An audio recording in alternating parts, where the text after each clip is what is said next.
नमस्कार मेरे कर्क राशि के मित्रों, जन्म की अधूरी प्रतिज्ञा सीरीज में चतुर्थ राशि है कर्क राशि। कर्क राशि की कौन सी वो प्रतिज्ञा है जिसको पूरी करने के लिए आप आए हैं? कर्क राशि की वो कौन सी जिद है जिसको पूरी करने की सामर्थ्य को लेकर के उनका जन्म हुआ है? कर्क राशि वो प्रतिज्ञा पूरी करने के लिए क्या क्या करे और कर्क राशि की कमजोरियां और उसकी उपलब्धियां क्या होती हैं, इस वीडियो में आपको अपने जीवन से जुड़ा हुआ वो सच पता चलेगा मेरे मित्रों, जिसकी तलाश आप खुद अकेले कर रहे हैं अपने जन्म से, लेकिन ना तो किसी से कह पाए हैं और ना ही आपको ज्ञात हो पाया है कि आखिर आप बेचैन क्यों हैं। क्या है वो राज? आज के इस राशि फल में आपको मेरे मित्रों पता चलेगा कि आपके जन्म की अधूरी प्रतिज्ञा कौन सी है, कैंसर हॉरोस्कोप का वो कौन सा सीक्रेट है जो वो खुद नहीं जानते। मेरे मित्रों, तुमने सबको संभाला मेरे कर्क राशि के मित्रों,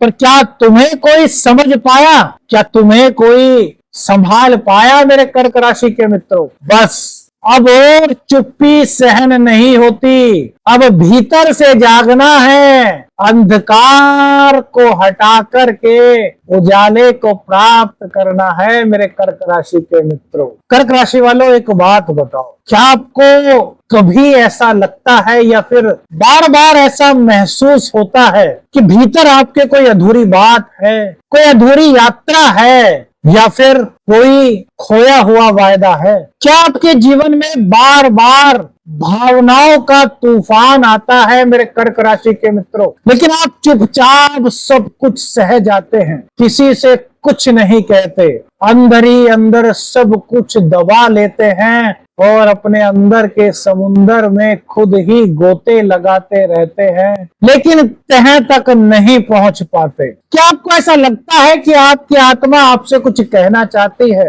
लेकिन उसे शब्द नहीं मिलते? तो यह वीडियो आपके लिए है मेरे कर्क राशि के मित्रों, जो दुनिया को मुस्कुरा कर के जीते हैं लेकिन भीतर से बहुत कुछ सहते हैं। जी हाँ, ऐसे ही तो होते हैं मेरे कर्क राशि के मित्र। कमेंट्स कीजिए यदि आपकी भी मानसिक प्रवृत्ति ऐसी ही है मेरे मित्रों, तो कमेंट्स कीजिए, क्योंकि एक राज, बहुत बड़ा राज आज आपका खुलने वाला है। कर्क राशि काल पुरुष की कुंडली में चतुर्थ राशि है, जल तत्व की राशि है, भावनात्मक गहराई और करुणा की राशि है हमारी कर्क राशि। चंद्रमा इनका स्वामी होता है, कल्पना, मन और पोषण इसके कारक होते हैं चंद्रदेव, और ये तीनों गुण कर्क राशि वालों के जीवन में देखने को मिलते हैं। प्रकृति इनकी स्त्री समान होती है, भावुक होती है, ग्रहणशील होते हैं, बहुत सारी चीजों को ग्रहण करते हैं, सीखने की प्रवृत्ति कर्क राशि के मेरे मित्रों में होती है। संवेदनशीलता इनके अंदर होती है, दूसरों की चिंता बहुत करते हैं, लगाव इनके अंदर बहुत होता है, जल्द से ही किसी दूसरे की बातों में आ भी जाते हैं और कभी कभी इसी कारण इनको बहुत ज्यादा मानसिक व्यथा भी सहन करनी पड़ती है। और रक्षक भाव होता है इनका, माँ के जैसा प्रेम, माँ के जैसा वात्सल्य, माँ के जैसी भावना कर्क राशि के जातकों में होती है और घरेलू प्रेम से ओतप्रोत होते हैं, घर पर बड़ा ध्यान देते हैं। इनकी कमजोरियां क्या होती हैं? इनका मूड बहुत जल्दी स्विंग हो जाता है, ये अतीत में जाकर के अटक जाते हैं, अतीत की बातों में जाकर के खुद को भुला सा देते हैं और उन अतीत की बातों को सोच करके बार बार दुखी होते रहते हैं, अपने मन को अशांत कर लेते हैं। जल्द ही आहत हो जाना इनकी बहुत बड़ी कमजोरी होती है और ये भावनात्मक रूप से निर्णय लेते हैं, जिसके कारण इन्हें काफी परेशानियां उठानी पड़ती हैं। क्यों कर्क राशि के मित्र, सही कह रहे हैं ना हम? क्योंकि कर्म, जो कर्क राशि है वो जन्म से ही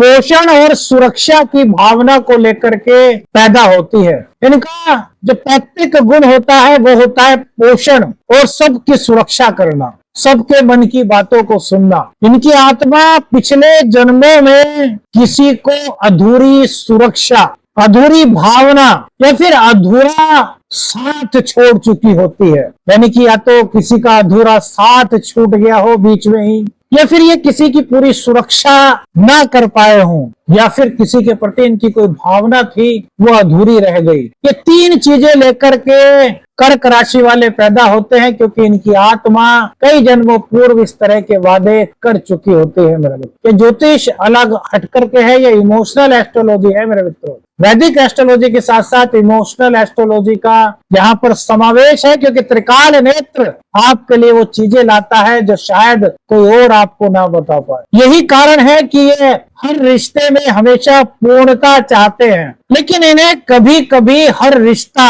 अधूरा सा लगता है। सुरक्षा की भावना कम से महसूस होती है। इनकी आत्मा की प्रतिज्ञा होती है, मैं इस बार किसी को अकेला नहीं छोड़ूंगा, सबसे प्रेम करूंगा, सबसे रिश्ता निभाऊंगा। जो जो मेरे जिस रिश्ते में है उस रिश्ते का पूर्ण रूप से कर्तव्य निष्ठ होकर के पालन करूंगा और खुद को भी अकेला नहीं छोड़े। परंतु जीवन इन्हें बार बार ऐसी परिस्थितियों में डाल देता है जहां इन्हें या तो खुद को छोड़ना पड़ता है या फिर अपनों से कट जाना पड़ता है। मेरे कर्क राशि के मित्रों, होता है ना ऐसा? कमेंट्स कीजिए, क्या आपको आज से पहले इन चीजों के बारे में पता था? क्या आप भी ऐसा सोचते थे लेकिन किसी से कह नहीं पाते थे? आपको लगता था कि न जाने कहीं लोग मुझे कुछ और ही ना कह दें। यही इनके जीवन की सबसे बड़ी आत्मिक चुनौती होती है मेरे मित्रों।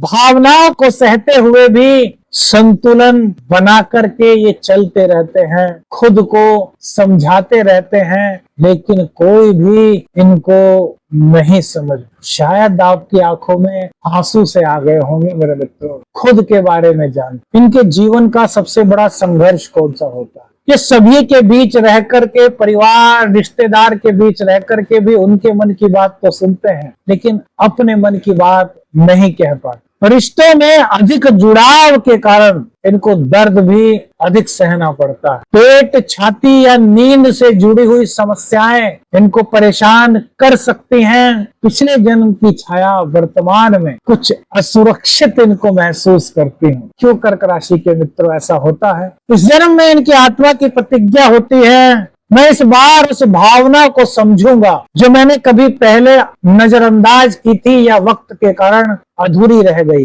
मैं स्वयं को पोषित करूंगा और अपनों को भी पोषित करूंगा।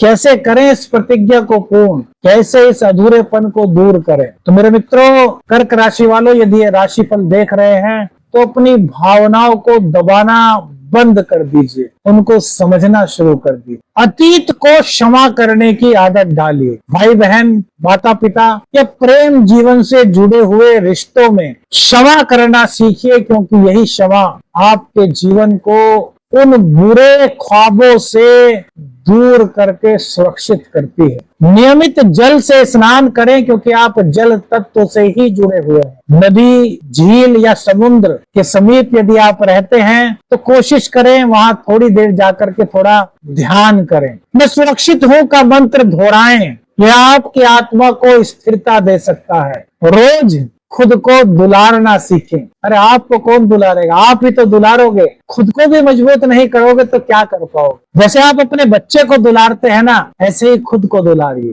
और अपने भीतर के उस बच्चे को स्वीकार कीजिए जो आपको इन सब प्रतिज्ञाओं से मुक्त करेगा जो कहीं ना कहीं अधूरी रह गई। तुम्हारा सबसे गहरा दर्द ही तुम्हारा सबसे पवित्र उद्देश्य है मेरे मित्रों, क्योंकि अब की बार तुम अधूरे नहीं रहोगे। कभी कभी कुछ कह देने से ज्यादा, लेकिन कभी कभी ध्यान रखिएगा, चुपचाप साथ चलना भी जरूरी होता है। कर्क राशि का प्रेम शब्दों से नहीं, आत्मा से जुड़ा हो। तो खुद को पहचानिए, खुद को महसूस कीजिए, इमोशनल मत बनिए, भावनाओं में बह करके निर्णय मत लीजिए। जो हो गया उसको भूल जाइए, क्षमा करिए, लेकिन आगे के लिए सावधान हो जाइए मेरे मित्र। वीडियो कैसी लगी कमेंट्स करके बताइएगा। आदेश अलख निरंजन, हर हर।